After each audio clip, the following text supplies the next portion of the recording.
but a new book of the Torah, the book of Shemot. The book is also known in English as Exodus, because that's the book when the Jews left Egypt. But this week, we first start with how the Jews came to Egypt and how they ended up suffering in the slavery, and how finally Moshe took them out and freed them. And this is going to teach us a lot about being freed from our current goals, from our current exile, and the coming of Moshiach. So let's see. So here you have a part of the Torah portion of Shemot of this week, which is often overlooked. Or at least the details here are often overlooked. This is when things got really bad. And the Torah says, now it came to pass in those many days that the king of Egypt died, and the children of Israel sighed from their labor. And they cried out, and their cry ascended to God from the labor. God heard their cry, and God remembered his covenant with Abraham, with Isaac, and with Jacob. And God saw the children of Israel, and God knew. So the Jewish people were suffering for many years. In fact, at this point, the slavery had been about 115 years. But it got so bad that they called out to God. And as the Torah says, God heard them, God remembered them. And therefore, what happened next? Next is Moshe. Moshe, we know. What is that term on the first place? Israel became to prosper and great law. Because I read somewhere that they're saying some scholars actually think that Pharaoh hasn't didn't die. That Pharaoh actually changed his mind. Was the same one. Yeah, so it's a difference of opinion if it was the same Pharaoh or not. But why God allowed that to happen? So we have talked about in the past about different reasons for the exile, for the Golos. What is it supposed to accomplish? And ultimately, we see that God is telling Abraham, at the very beginning, that the Jewish people would be in exile and they would suffer in Egypt. So it was part of a process. So they in Egypt, or just like during We don't have it recorded that way. They did learn to assimilate during the slavery, but we don't have it written that that's why they were punished with slavery. On the contrary, it seems it was a process of preparation for Matan Torah, for the giving of the Torah. Now, Moshe at this time is not in Egypt. Because let's remember that Moshe was born against the rules. In other words, when he was born, Pharaoh had the decree that all the Jewish children should be thrown into the Nile, and Moshe was going to be killed.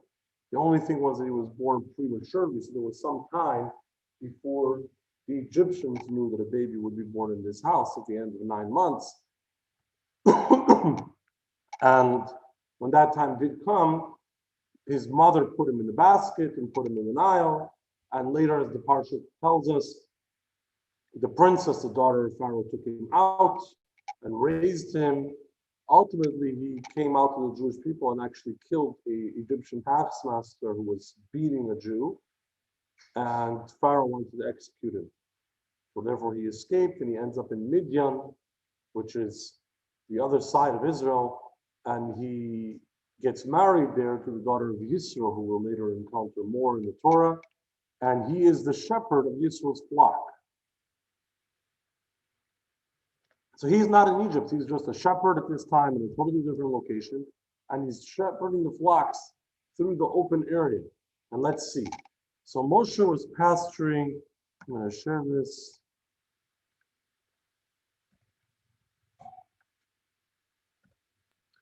Moshe was pasturing the flocks of Yisro, his father-in-law, the chief of Midian, and he led the flocks after the free pasture land. Means he went to places which were uninhabited and unowned. He didn't want them to steal anybody's grain or anything else. He wanted them to eat from open property.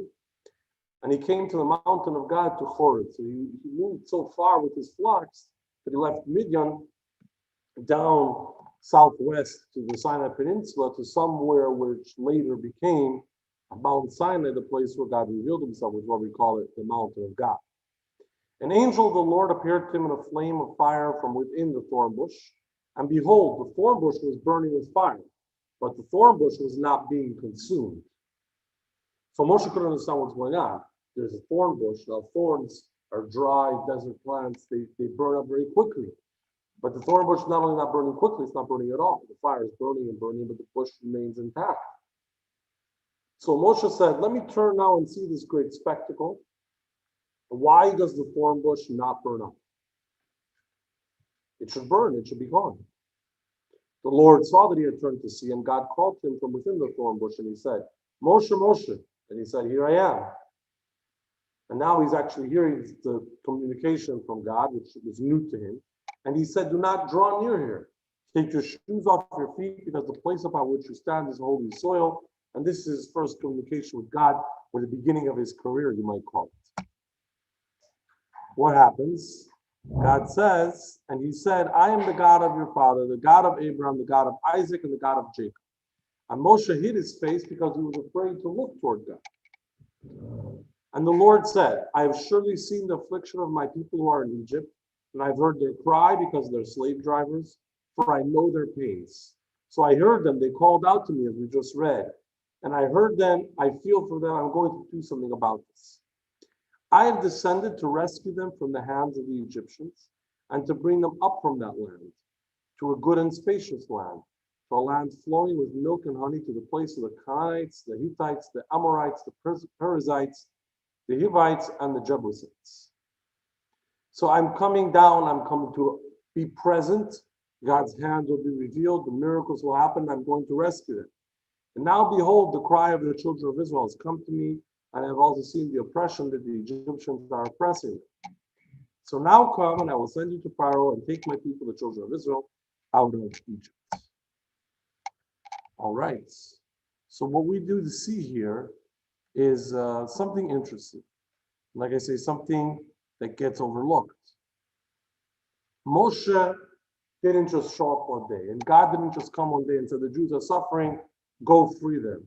The Torah tells us the Jews called out, they cried out to God, and God says, I heard them, I'm going to respond to them. And when God talks to Moshe, he says, I heard the call of the Jewish people. He says it twice. They called out to me, I heard them, I feel their pain, you go and rescue them.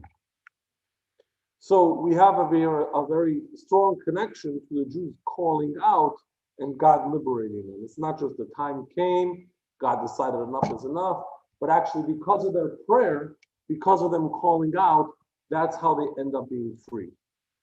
So what we want to understand is a bigger picture, a bigger appreciation of what does it mean to call out to God to take us out of exile, to free us from our suffering, and especially in the current time when, again, the Jewish people are not in our homeland in the true sense with the Holy Temple and the true freedom and the true presence of God as we talked in the past. We don't have yet the time of Moshiach, and we should be calling out and praying for this to happen. Now, the Rebbe talked about this a lot, especially in the 80s and later, how we should insist and ask God and demand of God to bring the Moshiach. And other Jews said, where do you get this idea from?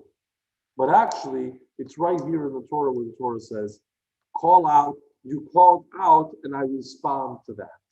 So let's get a broader picture of what it means to hope and pray for Moshiach to come.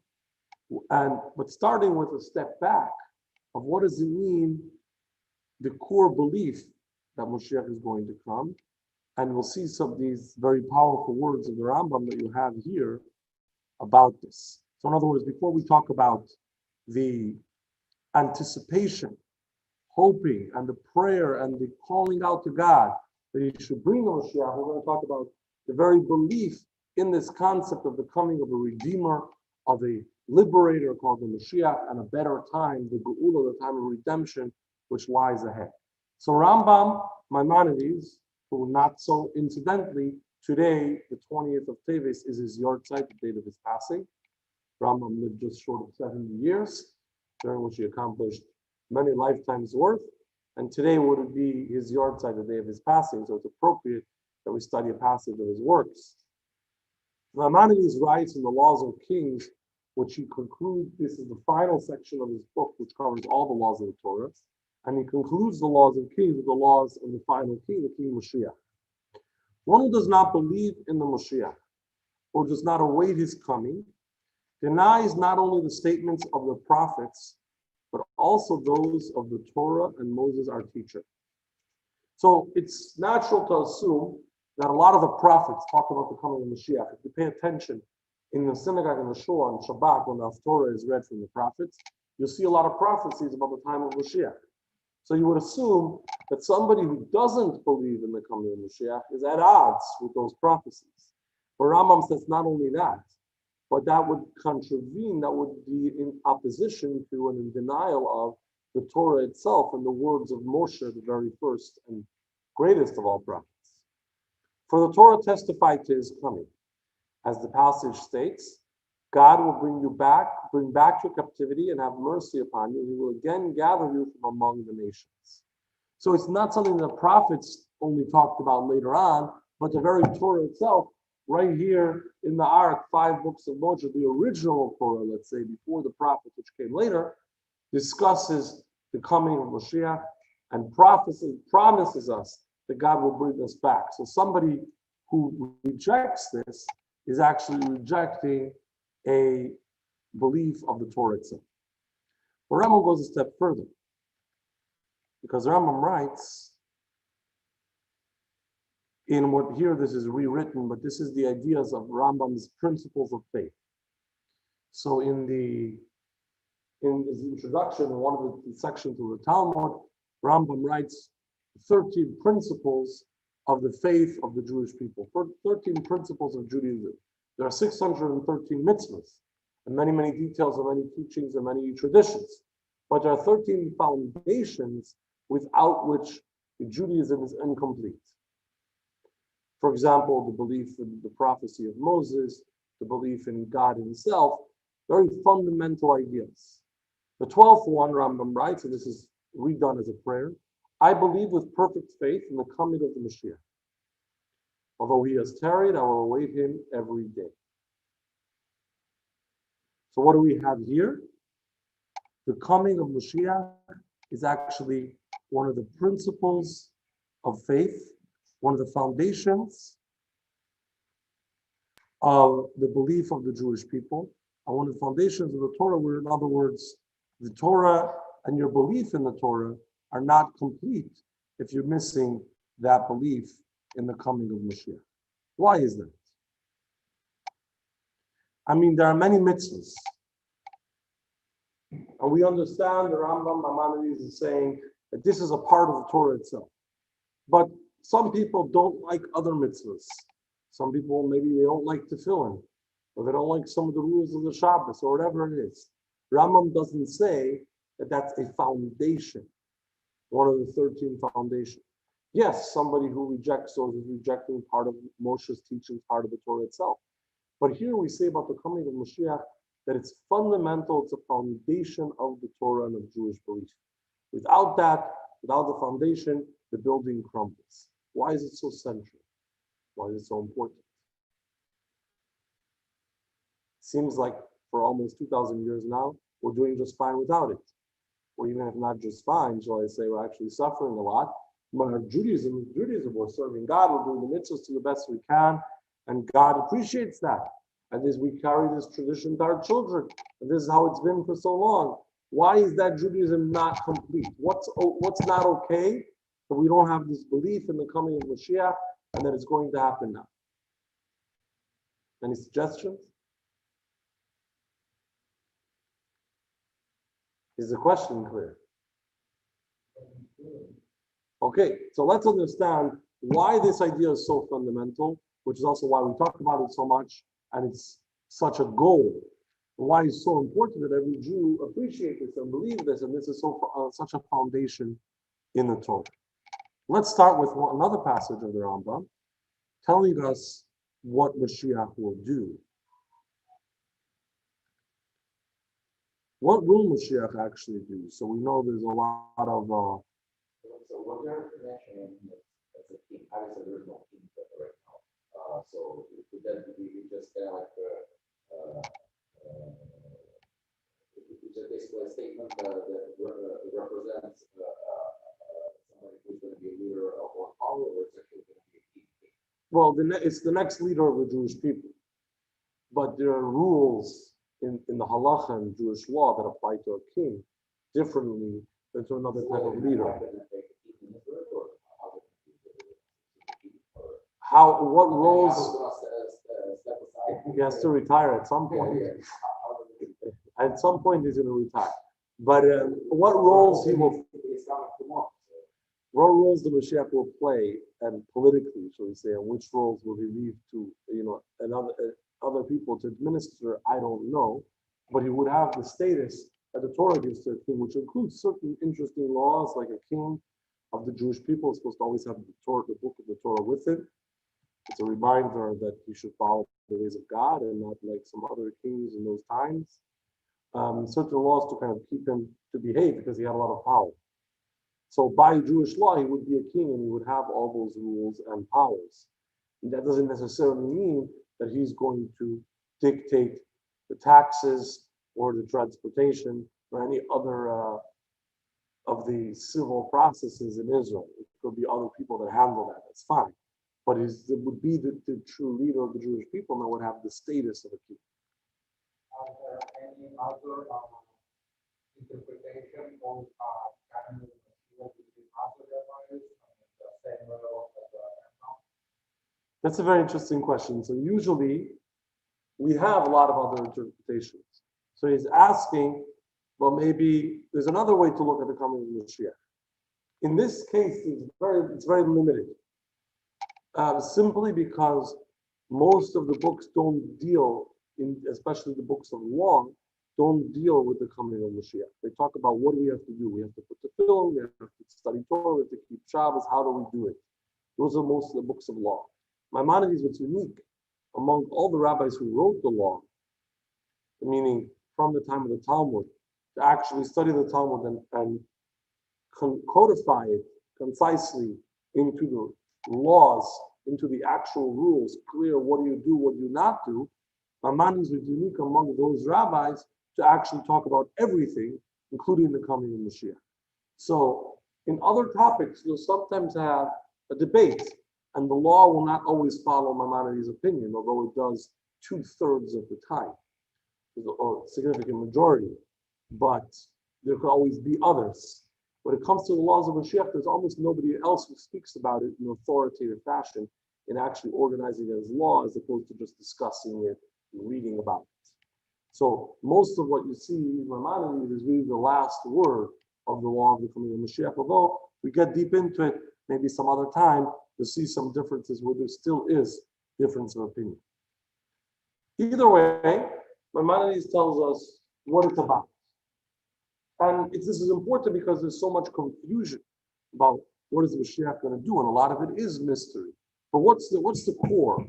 What's the most important part? What's his objective? Everything else is nice, but what's the main purpose? So Rambam says the Messianic king will arise and restore the initial sovereignty of the Davidic dynasty, build the temple, and gather the dispersed Jews. In his days, all the laws will return to their initial state, according to all the instructions prescribed by the Torah. So we used to have a king, his name was David. He was the first successful king, shall I say, of the Jewish people, after a period of King Shaul, who was the first actual king. So until that point, there wasn't really political leadership. There were just judges, as they were called. And when there was a war, the tribes tried to get together and get organized and deal with the issue.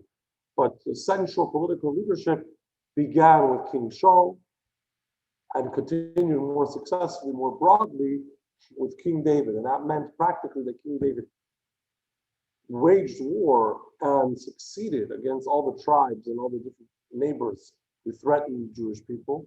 And he created an empire, a very strong and successful one, which was later expanded by his son Shlomo, King Solomon. And King David made it possible for Jews to live in peace and follow the Torah to the maximum. And he actually started the process of building the temple, which was, until that point, just a temporary place, was completed by his son. So King David was the beginning of this idea where you say, there's peace, there's success, there's happiness, and there's fulfillment of all the Torah. So Rambam says, Maimonides says that Moshiach will come and he'll restore the house of David. Moshiach himself is meant to be a descendant of David. He'll bring back that kind of leadership where there's peace and strength and stability and the ability to bring all the Jews back together, build the temple, and most importantly, follow all the laws in their initial state according to all the instructions prescribed by the Torah. What does that mean? When we follow the laws, are we not following the instructions of the Torah? Is it only going to be when Moshiach comes? What does it mean that Moshiach will come and bring back the laws following all the laws of the Torah?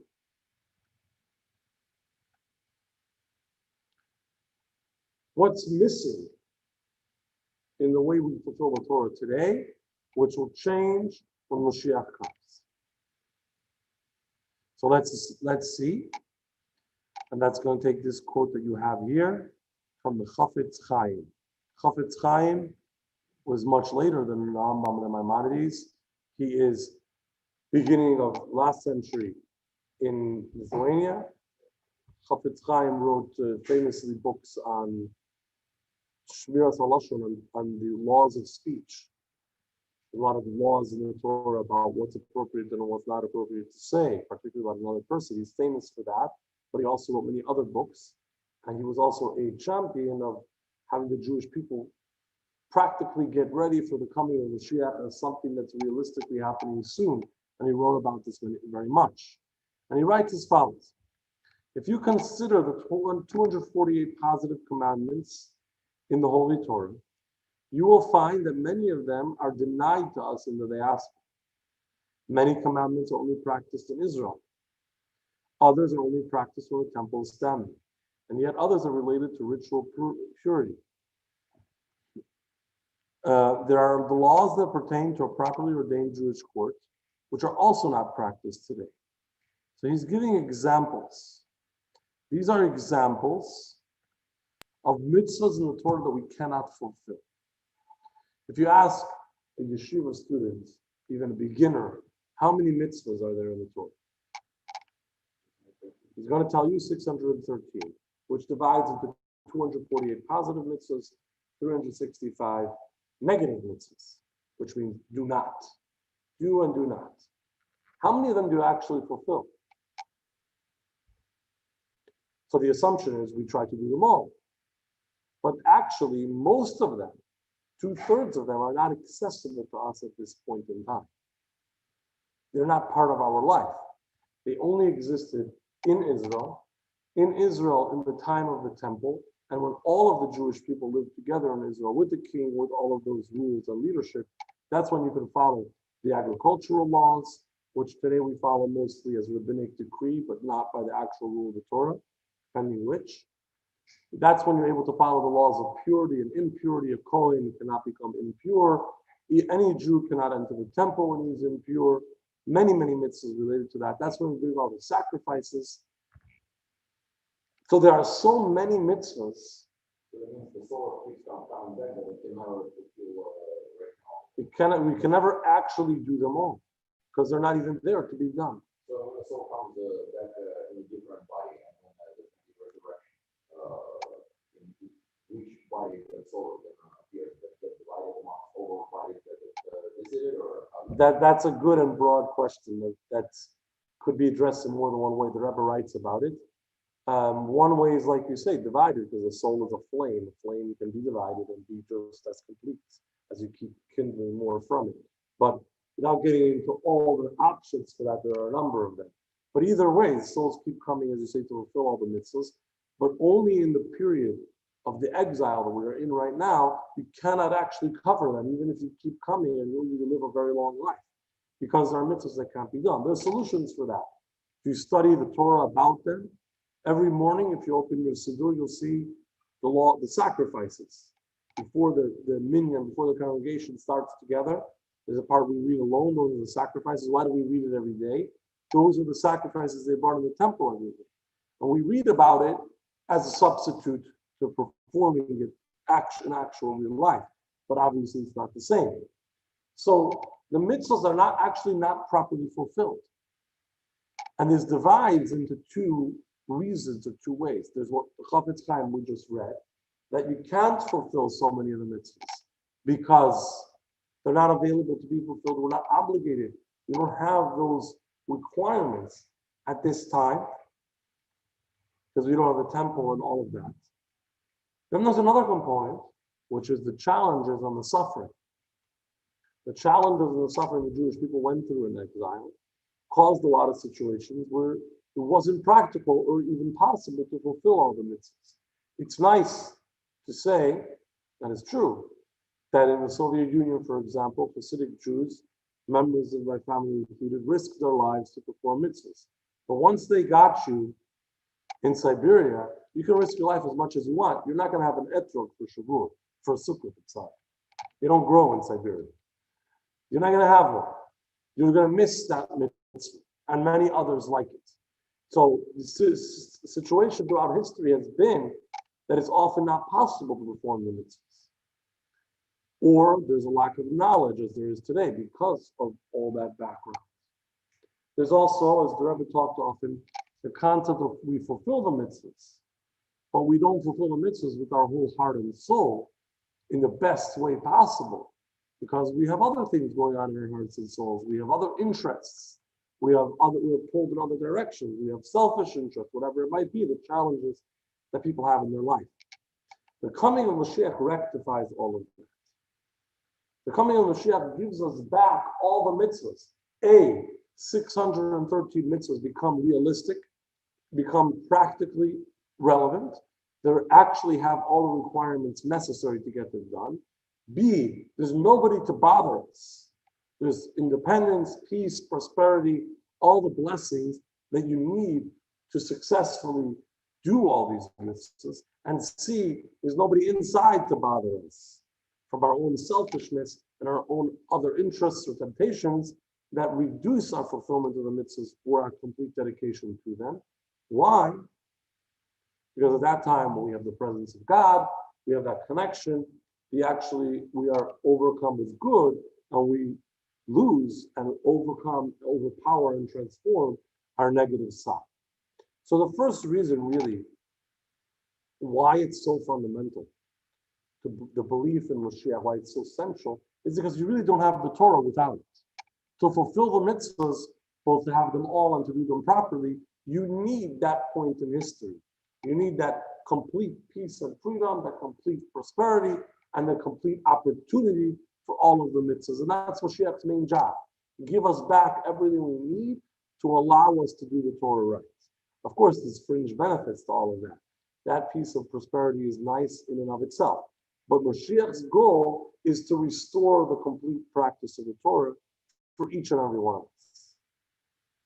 What's interesting is that there's actually a mitzvah which, unique among the other mitzvahs, is dependent on that time.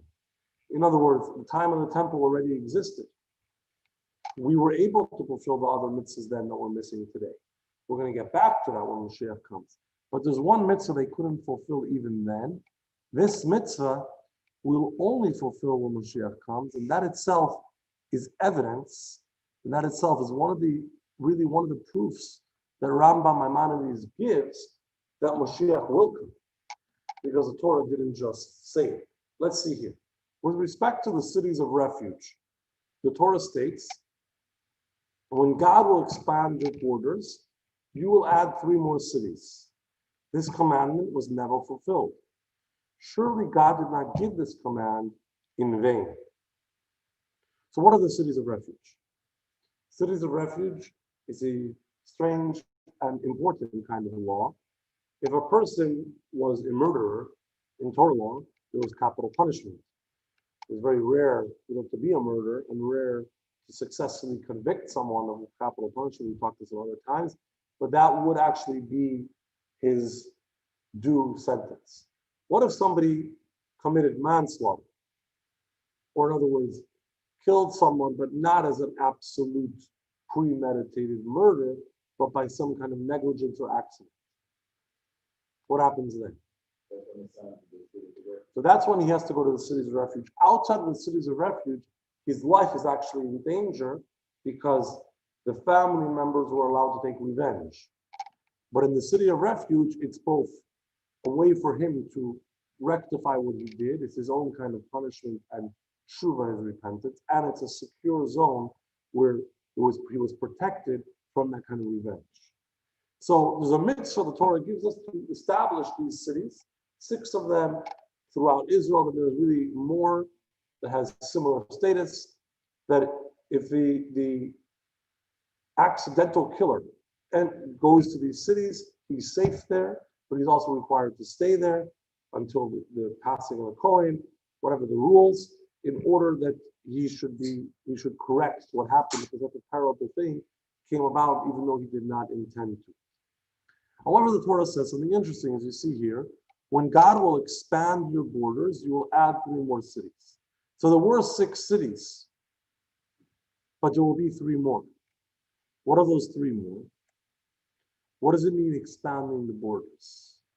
So my slideshow works the landscape way. These are not really all the land that is given to the Jews, actually more land is certainly not in the borders of Israel. So let's talk about that exactly. So there's 2 components to this. And you see the map here, it's a little bit incomplete, but hopefully you can see. A is when you mention that the Israel today is not the full biblical Israel. Biblical Israel includes the territories that are today what everybody likes to complain about, let's say, territories on the west side of the Jordan, Judea and Samaria, territories that are inhabited mostly by Arabs. It includes also a lot of land to the north, and then to the northeast into Syria. These are areas which Moshe conquered and areas which King David conquered, which were added in some form to the land of Israel. Most of that is not in Jewish rule today. You also have the east side of the Jordan, where the kingdoms of Sichon and Og were, where Moshe captured and 2.5 tribes lived. But then what you have here is the original map. If you look at the Torah in the beginning, where God speaks to Abraham, and he promises him the land of Israel, he actually names 10 nations, 10 ethnicities, 10 tribes, whatever you want to call them, that lived in this area. These 10, skip the Philistinites, which are not part of it, Hittites, Amorites, Jebusites, Hivites, Canaanites, Perizzites, and Girgasines, Girgashes, and you have some of them that have more than one area. You see the same name repeated. That's 7 of them. 3 more are known in the Torah as Keni, Knizi, and Kadmoni. Here we're using them with different names. We'll get to that in a moment. So God tells Abraham, I'm going to give your children the land of these 10 nations or 10 tribes, 10 groups. That's going to be the land of Israel for your children. But if you follow along, when they actually come to Israel, and Moshe is talking about it, and they actually go, all of a sudden there's only 7. The 7 that we read on the east side, on the west side of the Jordan, here, between the Mediterranean and the Jordan, pretty much Israel of today. You have these 7 nations. That's the area where the Jews actually came to in the time of Joshua after Moshe. And that's the area that the Torah keeps talking about. It's as if we forgot about the other 3. Now, the other 3, known as Keni, Knizi, and Kadmoni, there's some discussion in the Talmud. Where is that exactly?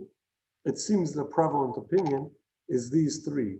Edomites, which would be south, part of that is Israel today, south of the Dead Sea. Moabites, east of that, and the Amorites, north of that. That would give you pretty much, not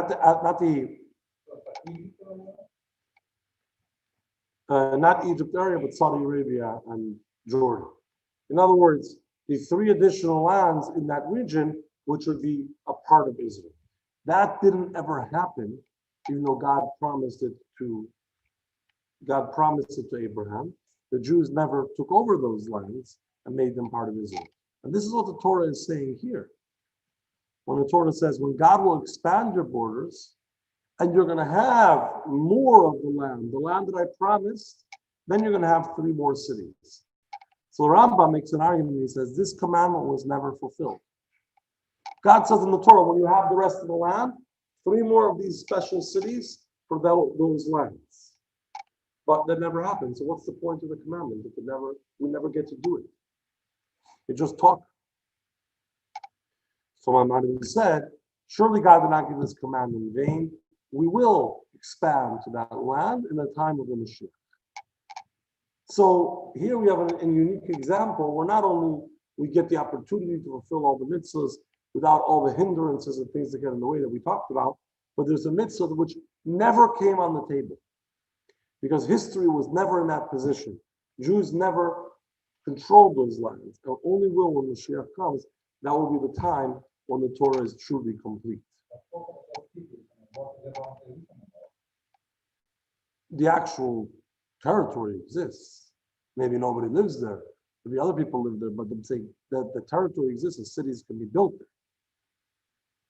Oh, you imply that you're gonna do 3 cities or you're gonna conquer the existing cities? It's to conquer the existing land, but then as the Jews develop it, they have to set aside 3 cities for this refuge. They can be existing cities or new cities, it doesn't really matter. So we've really explained the first, and in a sense, from Maimonides' perspective, the most basic understanding why the coming of Moshiach is so fundamental, why it's so critical, why it's so central. Because that's what the Torah depends on. Fulfillment of the Torah today is almost like a trial run. You only have part of it. We're going to have the real thing when Moshiach comes in as many ways that we discussed. Yes?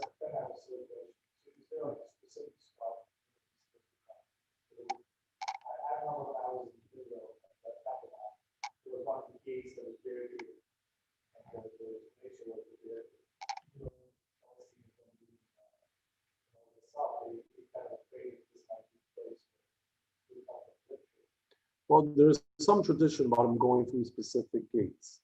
Those are bonus traditions. In other words, they're not guaranteed. We don't have Maimonides, for example, giving us a ruling that it's going to be that way. But these things do exist in the Midrash, so they may or may not happen the way we understand them on the surface level. The donkey Roman door is necessary, right? The donkey is a good example because that itself, there are 2 versions in the Talmud: Moshiach rides on a donkey or not. So Maimonides doesn't get involved. He says, all these details, I'm not going to talk about them. They're not part of the core story of Moshiach. We don't really know. We'll know when it happens. He only gets involved in the principles. In other words, what's the promise of the Torah? Torah promised that Moshiach will come, as we read earlier. What does that mean? When is that promise fulfilled? What's the definition of fulfillment of that promise? All the rest is great, but it's not necessarily happening in one specific way, and it's not necessarily important in the practical eyes of Maimonides. But there existing conditions, some existing conditions for coming, for this year coming. What Maimonides say something about the evidence? He does say elsewhere in the laws of Tshuva that the Jews will return to God and that will cause the Moshiach to come. And that God promises that will happen. In other words, even though Jews drift away, we'll have a feeling that we want to reconnect. And that's going to cause God's blessing in the coming of Moshiach. So, as far as I remember, the poor people in other countries, they're supposed to be in a very good relations with Jews. Supposed to before the Moshiach time. So they're supposed to accept us, not like no anti-Semitic, not anti-Semitic. They're supposed to accept it in a very good manner. How it happens, I don't know. Okay, so this is an example of this kind of thing. Yes, there are such sources in the Torah, in Midrash, in the Talmud about other nations respecting the Jews before Moshiach comes, peace. A lot of that has been achieved. It's a lot different today than it used to be. It's not quite the way we want it to be. So maybe that's what it means. But again, the things that are not ruled as actual law in Maimonides, we don't know necessarily how to define the details. Just like anything else in the Talmud, there's a lot of discussion about the law. What do you actually do after all that discussion? So scholars like Maimonides come to narrow it down. So the things he didn't narrow down, he actually deliberately left open and says, those are subject to further interpretation, and we won't know until it happens. So this is really part one, to explain that the coming of Moshiach is so critical because it's going to return our freedom and our ability to fulfill all the mitzvahs. But let's not forget what we always talk about. And then just in the last few weeks, we talked about this a few times. The purpose that God created the world. Why did God create the world? So we know that God created the world in order to that we should make this negative, dark, distant world a better place. And we should make it what Chassidus calls a home for God, a place where God's presence is revealed. Life as it is now is not so pleasant for God. It's not the way God would like it to be. He's not comfortable there. We make this world into a place for God. We make it holy. We make it special. We make it a good place, a place where God is found and is comfortable. That's the goal of creation and the goal of Judaism. So when does that happen? Let's read about this. The Rebbe writes, the mission and purpose of the Jewish people is to make the lowest realms a home for God, meaning that God should be expressed through the earthliness of the physical world. Accordingly, most are action-based so that the sanctity can also be expressed in the physical realm. Why are most mitzvahs done with your hands and feet? You light the menorah, you wrap the tefillin, you eat kosher, physical mitzvahs, because we're trying to impact physical reality. The land of Israel, a physical land where many of the mitzvahs, missing a word here, find their only expression, was given to the Jewish people because the purpose of the Jewish people and the Torah is to recruit the world's earthliness for God's home. So why do we have the land of Israel? Why is it so important that Judaism is the land of Israel? Because that's the land, the physical land that we make holy, we make it godly, we make it part of these transformation that we're trying to do. This is why we understand that the real goal and the real accomplishment of the goal of making this world a holy and better place will happen when Moshiach comes. We're working on it the whole time. With every mitzvah we do, we accomplish more of it. But it actually comes to fruition, it becomes revealed when Moshiach comes. That's when we have the land of Israel and we can experience it as a holy place. That's when God is actually at home in this world, which also means exposed in this world, just as someone is when they're at home, revealed, comfortable, exposed, no pretenses. They take the suit off, they feel at home. That's how God's presence will be when Moshiach comes. So why is it so critical? Because that's the whole goal. That's what it was all about all along.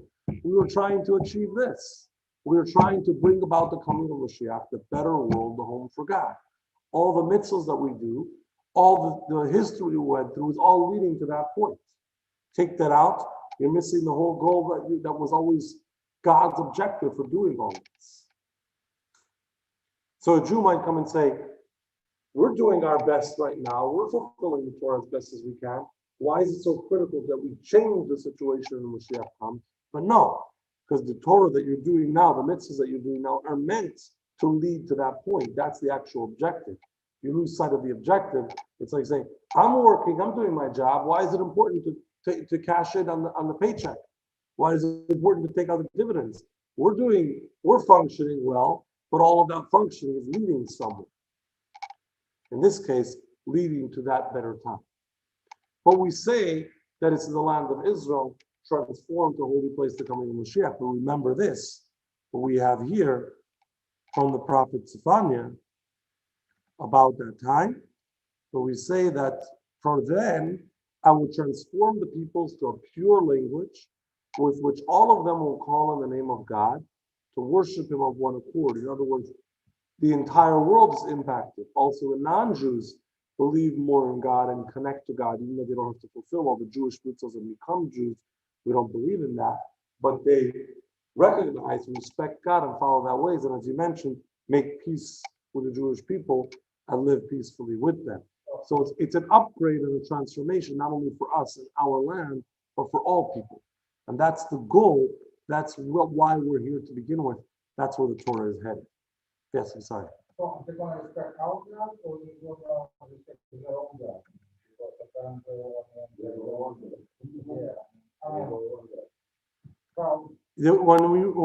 The way we just read it, it actually means, as you see here, all of them call in the name of God to worship Him of one accord and come all in that actual same way.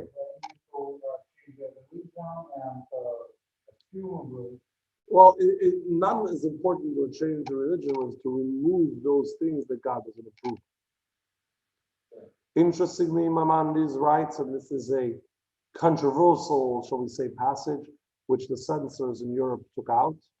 So in some prints of the Rambam, you won't find it, because the Christians who controlled Europe for those centuries didn't allow it to be published. Because Maimonides writes that the Muslims and the Christians, by spreading the belief in one God and the belief in a Redeemer and a Messiah, they actually made it closer to that goal where everybody will recognize God and recognize the Moshiach.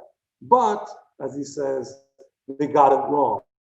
And they put in the wrong information and the wrong heroes, and etc., etc. So, but actually, they brought humanity as a whole closer from the pagan state to the state of the belief in one God that the Moshiach comes. But while Maimonides is giving them this compliment, he's also making sure we know that that's not the right way to go. And that's why the censors just cut it out, as they did to everything else they didn't like in the Talmud or Jewish books. So that really answers our, shall I say, question along the way, which was, why is it so central, so critical to the coming of Moshiach and to Judaism that we believe in the coming of Moshiach? And Rambam says, whoever doesn't is denying the Torah, and this is a principle of the Torah, etc. Now we understand that this is not just a candy that we get at the end. This is not just some prize that we get for being good all along, but this is actually the purpose that we're working for the better time when we A, can fulfill all the mitzvahs, and B, God's purpose in making this world a better place is fulfilled. You're afraid that for some, we have our exact date when it's going to happen. So if it's not going to happen this day, don't you think it's going to be day after for a whole Jewish religion all together? I don't think. It's a major event, and you know exactly when it's going to happen, right? What do you mean by knowing exactly when it's going to happen? I mean, you know that. We know that the end time will be before the year 6000. We know the latest point. Right. But the question you ask, interestingly, doesn't bother me at all, because actually the Torah promises that it will happen. So we're not afraid that it won't happen. And somebody who's unsure, well, then he could be unsure about the rest of the Torah too. It's all one package. In other words, if you take the Torah seriously, you also know that Moshiach will come. And those who don't, well, then maybe it will be a fiasco and people will reject the Torah, but what's wrong with that? If they don't, if that's not true, that's not true, God forbid. But of course, we believe the Torah tells us it will actually happen, and of course, all the rest is true as well, so we're not concerned.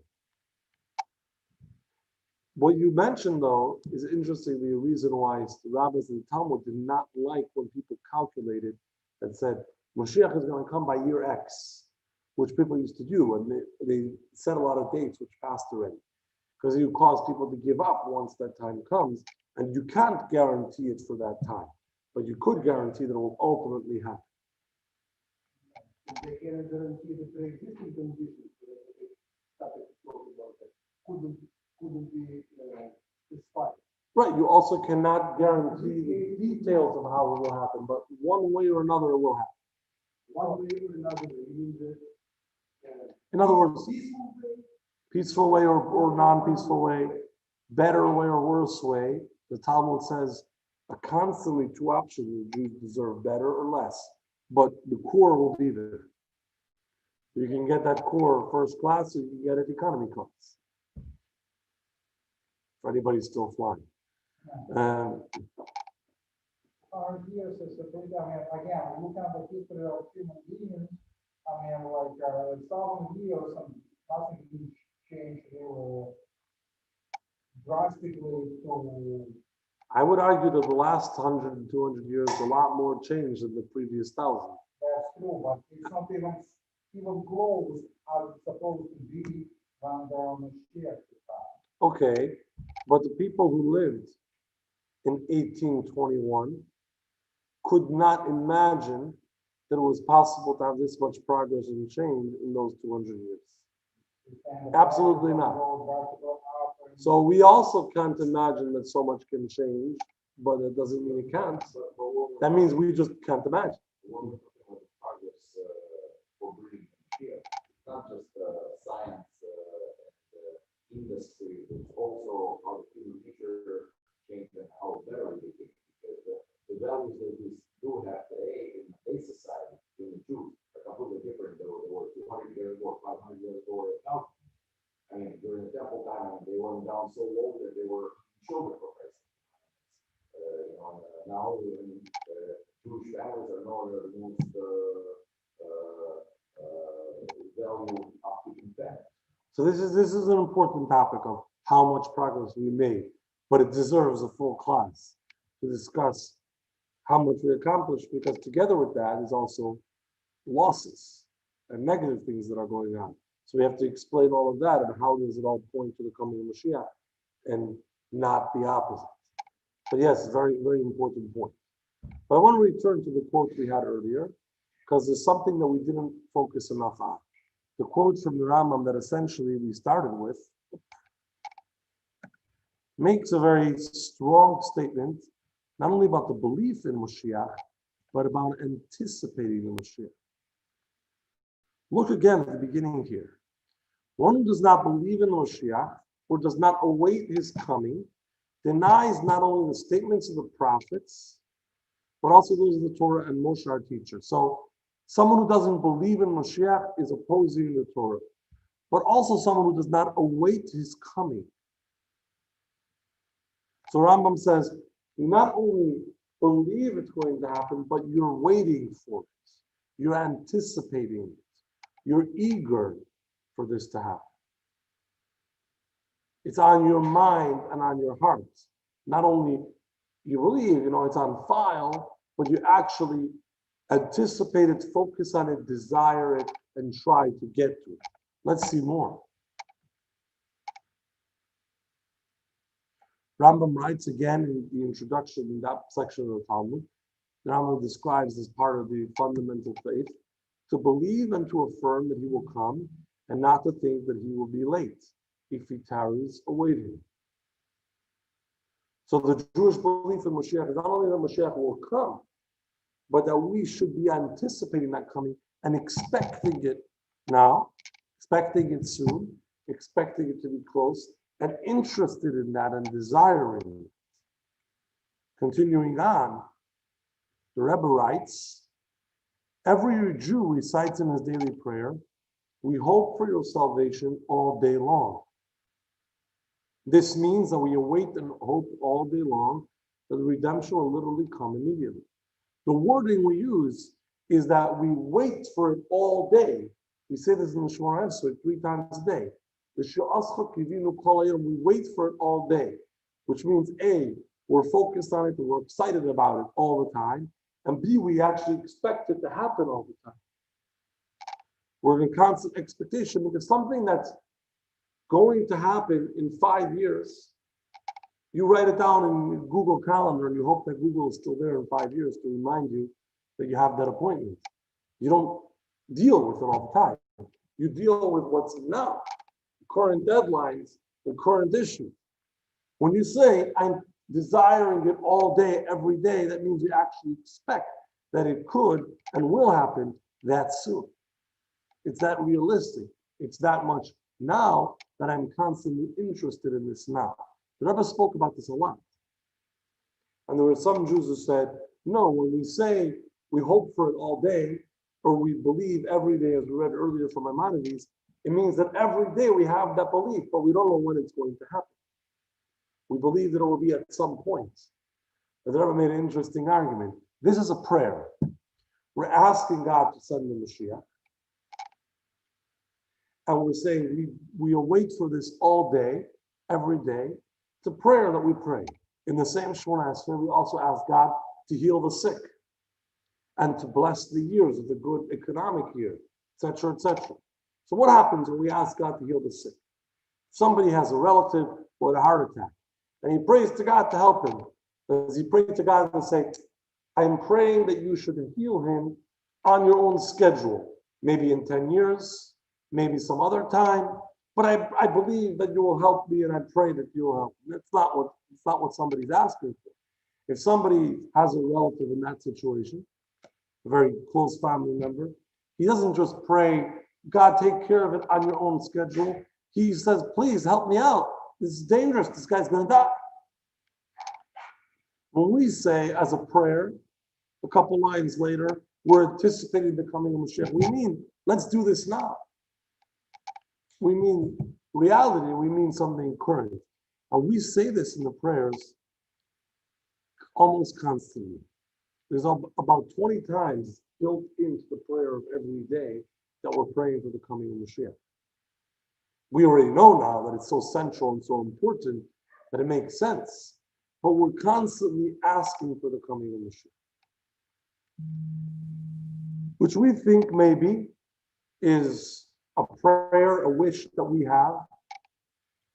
And as mentioned, part of the obligation, part of the fundamentals of our faith that Rambam describes, that we're anticipating the coming of Moshiach, not just we believe it will happen, but we want it and we're eager for it, we're driving towards it. But there's something very powerful here to add to that. It's important for us to remember. This medrash we have here is part of the full story of when the Jews went into exile. So the Babylonians came, they destroyed the temple, they enslaved many Jews, killed many others, disaster. And Moshe Rabbeinu, the first Jewish leader, goes as his soul, in the world of souls. We'll talk about that in the next course. But Moshe Rabbeinu addresses the souls of Avraham, Yitzchak, and Yaakov, the forefathers of the Jewish people. He says, look what's going on. You got to help. We have to do something. Let's go to God and demand and pray and help out their children. So they all come to God and they want God to stop this. And God says that he had decreed that the Jews would go through this. And he did not stop. But then they say, as you see here, Master of the universe, will our children perhaps never return home? Is this over? They're just gone and that's it? You decreed they're going to lose the temple, lose Israel, be enslaved, disappear? This is the Medrash. So it's a similar text to the Talmud, not included in the Talmud, the same time period, same kind of authors, that is by tradition from the previous generations. But who spoke the story? Because other areas we know that not King or Abraham came to Abraham or Yitzchak or Jacob and they told this and this. So how this? So we don't have recorded exactly who was the first, prophet who was able to see this kind of thing. But it's the tradition from those times all the way to the times when it's recorded as Talmud.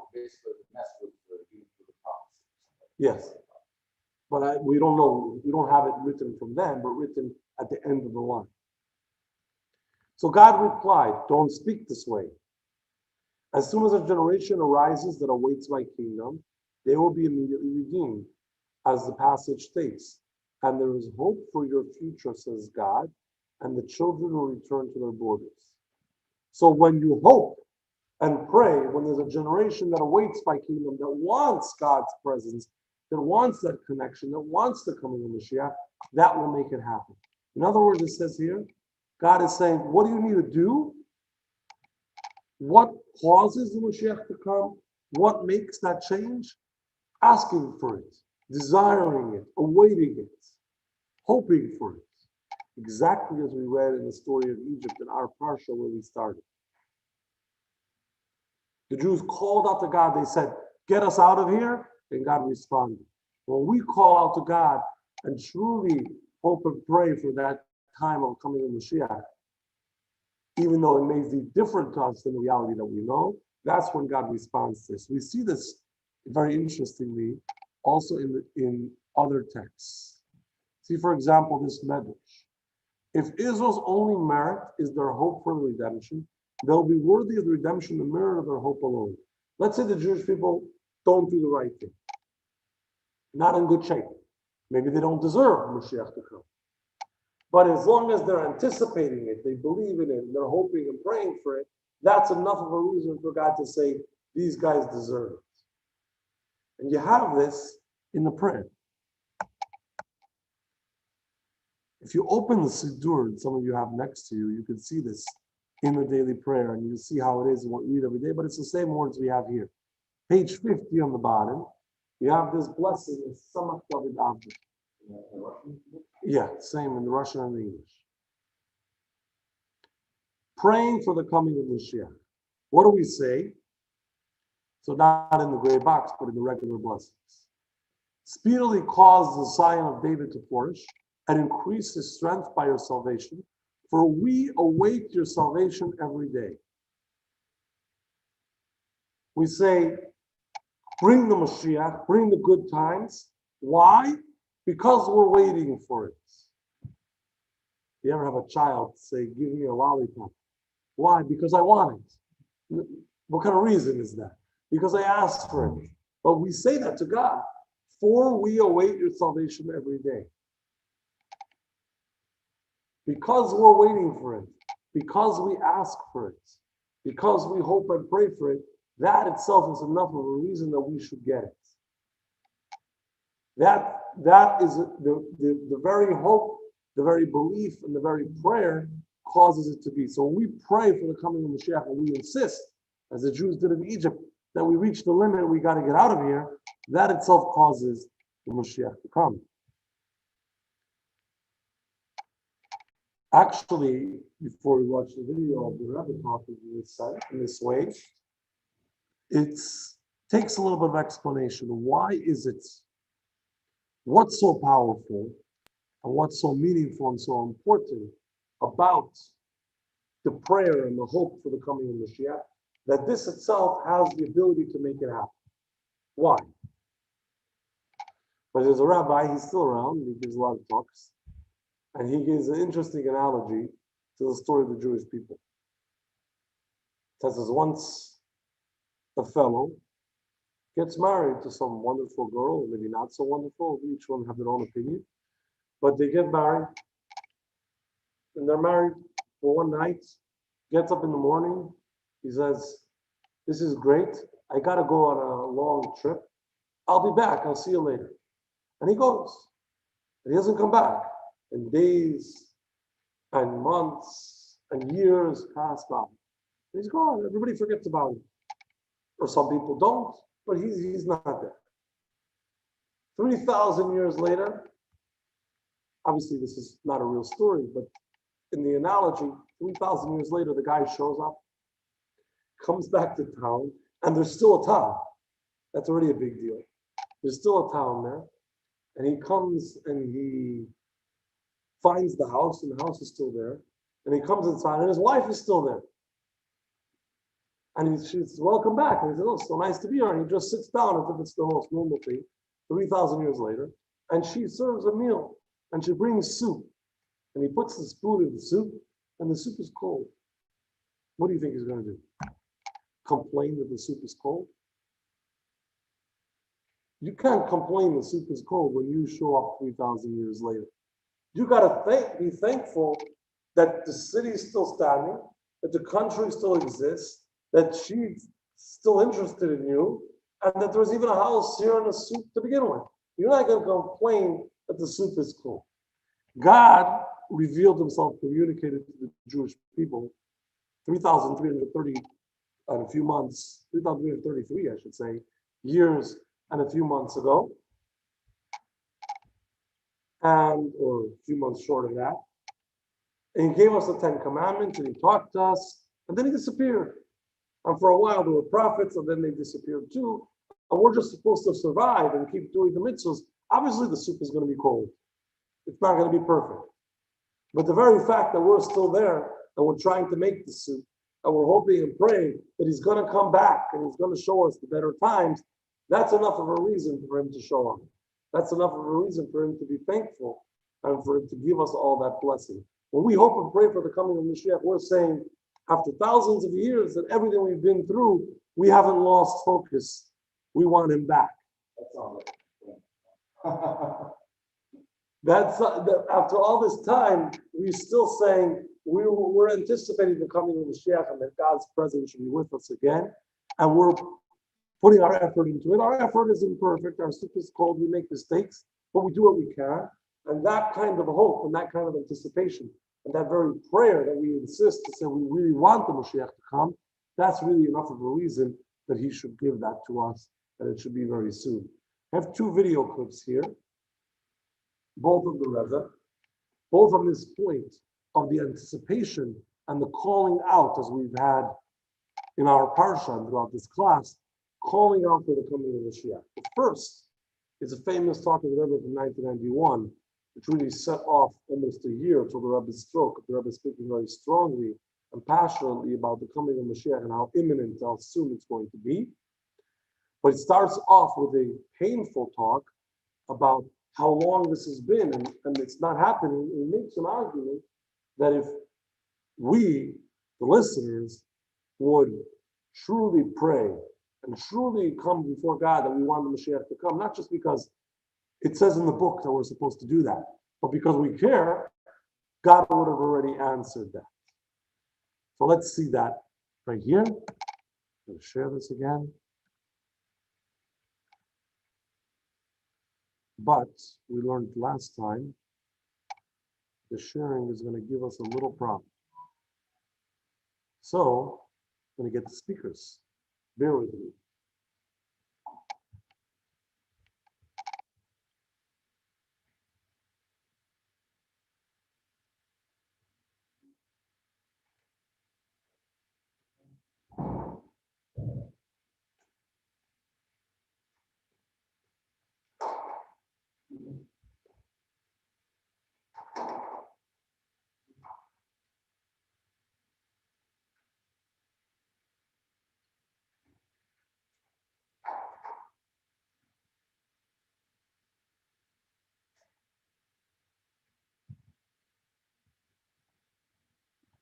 This time we should all be able to hear.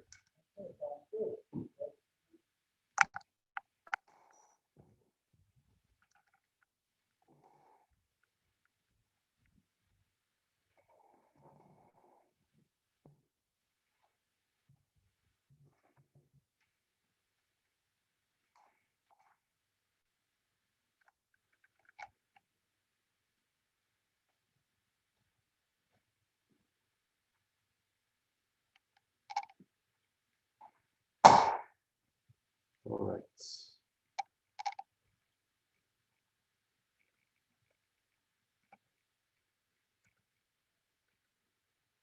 Was benebel wird det mir achig dele. Wie kommt es, als klein das zusammen zehn Nieden zusammen und es gucken, wie kap der alle Unionen wird noch nicht herausgebracht. Schirchen. Schab dover.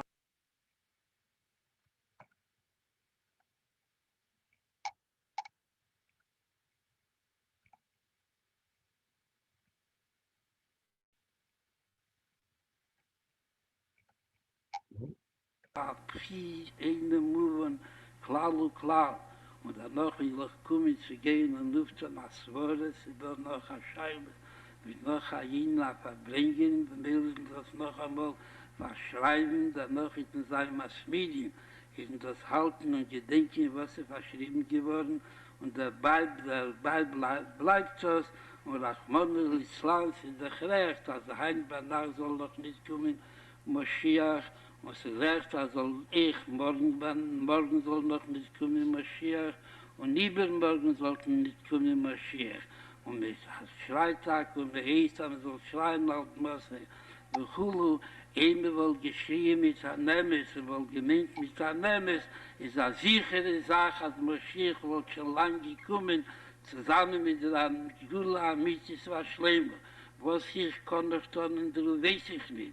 Warum alles, was ich getan, bis ist der Hevel, weil Lorik, sie gar nicht allein von mir geblieben in Golus. Und was noch mehr, wenn mir geblieben mit der Gol in den Golus, bin ich mir echt, wenn geht zu Avedes Hashem. Und kommt über kam Pomin. Mir wird eins gesagt, was ich kann noch tun, ich gebe das über jeder von euch und tut alles, was ihr kennt und seht, Robbling im Moshiach, denke von mir Yad Mamos in der Leben, die Unionen, sage von Eris, die Teo, aber den Kehlen, die Tikkun, und wie hier rotzen, als Sorkov, sollen sich gefühlen 10 Nieden, was werden sich einnackschen und sagen, als sie muss nicht finden. Bei den Nebensten ist unter Dämmelt, ist das Amt Scheiere für, ושלח צולה ונינו, חתסנו ומחלטונו, ist eine sichere Sache, der Rebische wird darauf bringen, der Gula Amitis war schlimm und Decke von Miyad Mamos und auf dem Meise, was sich noch tun in dem, auf zu geben, machen jeden von euch auf der Schlieg, auf Zdocke und wie hier rotzen, aber ich habe getan, alles was ich kenne und ich kann nur haben, tut alles was sie kennt, wie hier rotzen, also unser Gefühl zwischen euch, auf Kolponen 1, 2, 3, was Allah nicht zu geben, was man soll tun, was er soll tun. Weet we hoe Haike, waar man soll echt spielen und soll sein, denken von mir, Mamos und mit der Simcha und Tuvli wo. In this clip, you have the Rebbe making a powerful argument and speaking with a lot of energy about how strongly we need to feel about that prayer for the coming of Moshiach.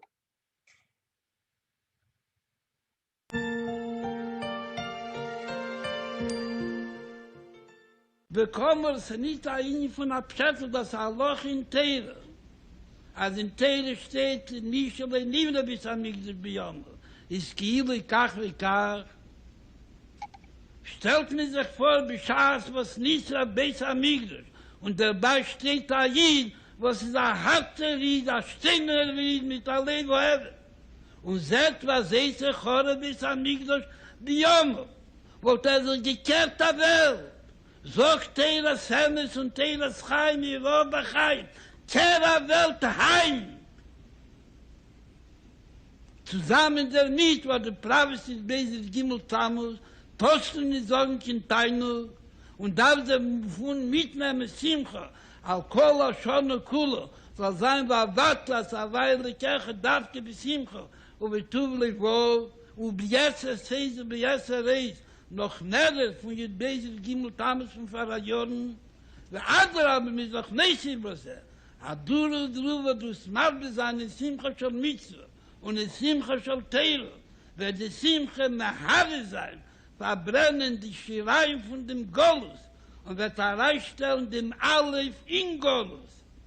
Bischaß mich stellt herein a rufische Leila, a Mitzis am Zies, Shemenenu nimmt zu Kolan im Zoi, in dem Wort Gele, wie Golus, wird uns demol der Wort Geule, wo der Wort ist Schneia, Sheikrele, Beloschen Akedesh, wird aufgetan die Geule, Nishave und Niskayim, und sie kommt darauf mit der ganzen Schleimus, Lamata Masorot Fochim, alle dem Moshiach Zitkeno, beim Heere, Beameinu, Mamos, der Koomot, das Achil, auf dem Ebersten, bechol jem wa jem chodesh. Dort der Chi, was mit Adu, was sich Mischaiv gewähnt, bis man schon bis am Migdash. Danach kommt zu Achi und Chodesh, bechol jem wa jem chodesh. Auf dem Ebersten, soll aufbauen, Bnei, Bischak, Ivatchilo. Und noch mehr, Migdash Adne, kennen Yodecho. Abeis am Migdash Nitzchi, bim Heere, Biameinu, Mamos, Veteke, von Miyad Mamos, Besimcha, Tuvle, Wo, B'chaim. So certainly, if we took the lead, took the example that the Rebbe shows us, and the in Egypt, and actually called out to God, that we truly want Moshiach to come with that kind of power, with that kind of passion, certainly he would respond to us as he did then, and the Moshiach would come. Any questions before we conclude? Supposed to take them when they come. Actually, what we need, I think that I'm speaking for the Jew. We need the God coming here in this Tashkonim, in this world, in this, and have this, they have to live here, only there. Why do we need the medium man? Why does a human being need to do this? We need to get the Mashiach in each of our soul. We need to construct the tectonic in our soul. It's kind of understandable. But why do we need the Mashiach?